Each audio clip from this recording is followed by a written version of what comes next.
This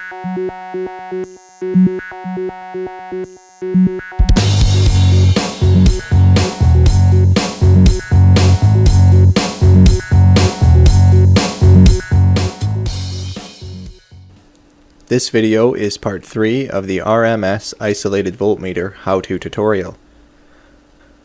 We want to demonstrate how the RMS can trigger actions based on voltages read by the voltmeters. We'll use a variable power supply hooked up to voltmeter number 1 on the RMS board.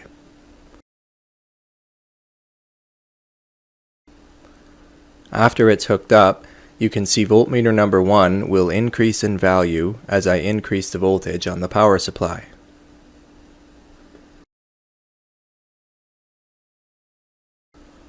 With that established, we can set up a voltage trigger to energize or de-energize a relay when I use the power supply to turn up the voltage. So we will do that by heading to the voltmeter 1 setup page. I can set up either a high or low voltage threshold. I'm only going to demonstrate with the high threshold, but the same principles apply to the low threshold. There are a few settings to set up.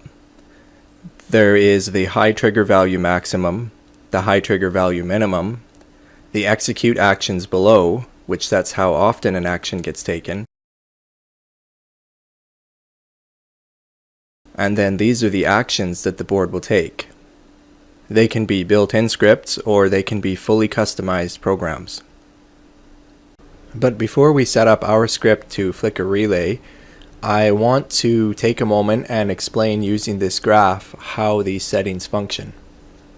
This graph represents voltage fluctuating over time, and your voltage will fluctuate in the normal range. If the voltage should begin to rise, the board will take an action once the voltage reaches the high trigger value maximum.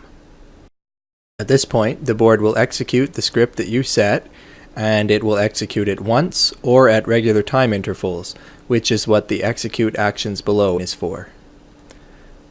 From here, the board will remain in the triggered state until the voltage passes below the high trigger value minimum.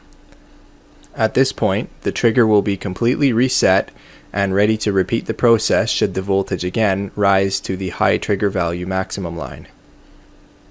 Of course, the low voltage trigger is more practical in a real-world scenario.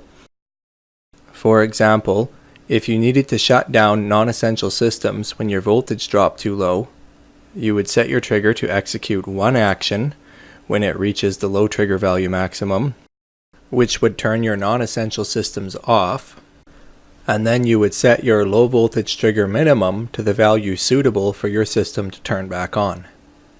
So let's set up our script now.